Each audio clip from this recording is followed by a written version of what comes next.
امروز چهارشنبه 22 مرداد 1404. اون طلا خانومه، اینم پسر باباه. تخ کردن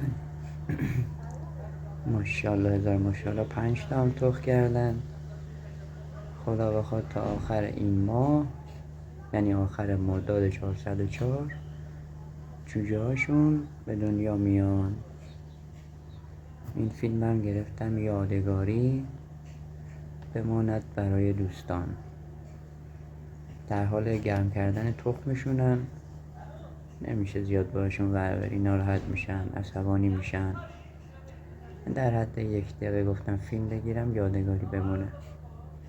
ای جان ای جان، خسته نمیشه انقدر تکون میخوری؟ ناقلا هر موقع این در رو باز کردم دیدم داشتی تکون میخوری.